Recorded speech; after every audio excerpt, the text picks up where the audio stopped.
रंजालि बैसागु बोथोरनि बयनिसिमबो गाहाम हामलायनाय बावहरदों।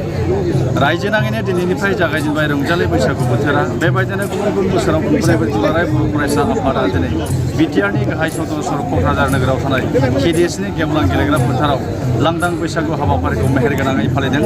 बे समावहाय बे हाबाफारियावनो आसामनि केबिनेट मन्त्रि इउजि ब्रह्मजों लोगोसे दुलाराय बर' फरायसा आफादनि आफादगिरि आरो दुलाराय बर' फरायसा आफादनि गुबुन गुबुन बिबानगिरिफोरजों लोगोसे गागि सोद्रोमाफोर गागि नोगोरारिफोर आरो ओनसोलनि सानसुमै मेलेमजिबिफोराबो दुलाराय बर' फरायसा आफादनि बानजायनायाव खुंफुंनाय रंजालि बैसागु बोथोराव बाहागो लाफैदों। बे समावहायनो जों नुनो मोन्दों गेदेरखौ मान होनाय, उन्दैसाफोरखौ अननाय आरो रंजालि बैसागु बोथोरनि बयनिसिमबो गाहाम हामलायथि बावहरनायखौ जों गेदेमा सुबुंफोरनिफ्राय नुनो मोन्दों। बे हाबाफारियावनो दुलाराय बर' फरायसा आफादनि मार्ग दैदेनगिरिफोरजों लोगोसे आथिखालनि जाखांफु दैदेनगिरिफ्राबो बाहागो लादों। जे रंजालि बैसागु बोथोरा थारैनो आजै आजौ समनिफ्रायनो बर' माहारि आरो बैसागु फालिथायजों लोब्बा गोनां। बे समावहायनो लांदां बैसागु हाबाफारिजोंनो बिथांमोनहा गासै आसाम आरो भारतबासि आरो बिटिआर ओनसोलनि थागिबि रायजो राजाफोरनिसिम रंजालि बैसागु बोथोरनि गाहाम हामलायथि बावहरनायखौ जों नुनो मोन्दों।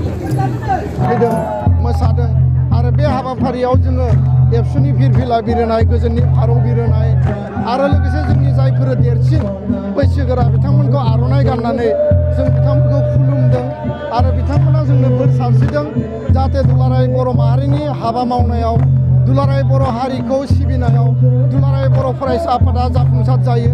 आरो बेजों लोगोसे दिनैनि बे समाव जायफोर जोंनि हारिनि बे हारिमुखौ, सोदोमस्रिखौ, हारिखौ दानायाव बिफाव लालांबाय बिथांमोनखौ आङो अरायबो सिबिदों आरो लोगोसेनो जोंनि गेजेराव सान्थि, गोजोन आरो अनलायनाय गासैखौबो माने मजबुत लाखिनानै बैसागु बोथोराव जों बयबो बिदा फंबाय सानलायनानै रंजानांगोन।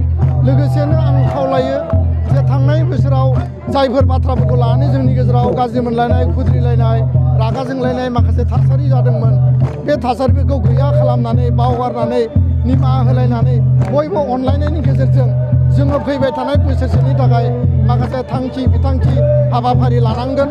बर' हारिया जेब्लाबो बुहुमाव सक्तिशालि हारि हिसाबै थांना थानांगोन, गेरेमसा माहारि हिसाबै थांना थानांगोन आरो बेखौनो जोङो राफोदसिन खालामनो थाखाय बैसागु फालिनाय, बैसागु रंजानायनि गेजेरजों जोङो हारिमुखौ गोग्गोम खालामनाय, हारिनि गासैबो बिथिंखौ गोग्गोम खालामनायनि थाखाय जोङो हाबा मावलांगोन। गोजोन्थों। कर'नानि उनावहाय 2 बोसोर कर'नानि उनावहाय बेबायदि एफा गिदिर रोखोमै लांदां बैसागु फालिनो हानाय जादों। आं बेहाय गोजोननाय दं, जोबोद गोजोननाय मोन्दों। दिनैनिफ्राय 2000 मायथाइयाव आं दुलाराय बर' फरायसा आफादनि आफादगिरिमोन। बे क'क्राझार कलेजावनो जों जागायजेनदोंमोन लांदां बैसागुखौ। बे समाव बर'फ्रा लांदां बैसागु फालियामोन आरो बेखौ लाबोफिननोनो बे फिल्डआव जागायजेननाय जादोंमोन आरो फ्राय 20-25 मानसिया बाहागो लादोंमोन। प्रमिलारानि ब्रह्मआबो बाहागो लादोंमोन बेवहाय। जोंहा जेबो फांसन गैया, जों फोथार गिदिं गिदिं मोसानानै प्रग्रामखौ जागायलांदों। नाथाय आखायाव फैसाबो गैया बे समाव, 2000 रां दंमोन जोंनाव बे प्रग्राम खुलुमनो। नाथाय दिनै जायैनो दिनै दिपेन बर'नि समसिमाव प्रमद बर', रोनगोरा नार्जारि, गोबां आफादगिरि नेहाथारि थांबाय गेजेराव, रबिराम नार्जारि थांबाय। थ' बिनि उनावहाय दिनै बियो मोनसे गिदिर फोरबोआव बारस्लायलांदों, मोनसे दोरोङाव, ट्रेडिसनाव बारस्लायलांनो थांगासिनो दङ। दा बिनि थाखाय आङो जोबोद गोजोननाय मोनो। दासान्दि बर'फोरनि गेजेराव मानोबा ससियेल मेडियाफोराव बैसागु फोरबोखौ मोनसे धोरोमारि फोरबो नंगौ नङाखौ लानानै मोनसे बिबाद, दान्थे बिदान्थे नुनो मोनो। नाथाय मोनसे बाथ्राखौ जोङो मिथिनाया मोजां जे बे मोसानाय, दामनाय देनाय, रंजानाय बाजानायफ्रा हिउमेन नेचार, बे इउनिभार्सेल। मानसिफ्रा बबेबा बोथोराव रंजानो लुबैयो, बेबादिजोंनो मोनसे ट्रेडिसनफ्रा जोनोम जाबोदों आरोखि। दा ओंखायनो बे मिथिंगानिसो सृष्टि बे माबाफ्रा, बैसागुफ्राबो आरो। खारन बे रितु, बिनि उनावहाय दैज्लां जायो। आसामाव बे दैज्लांनि आगोल बैसागुखौ बयबो फालियो हिसाबै बे मिथिंगानि मोनसे माबा। धोरोमफोरा लासै लासै मोनसे सिभिलाइजेसन फैनायनि गेजेरजों धोरोमफोरा फैदों आरो धोरोमनि उनावहाय धोरोमा गासिबो फोरबोखौ गावबागाव रोखोमै फालिबोदों, गावबागाव महर होबोदों। थ' बेखायनो बे दिनै बैसागुआ जुदि माहारियारि फोरबो जाबायबा बेनिफ्राय देरगाथावसिन जेबो गैया।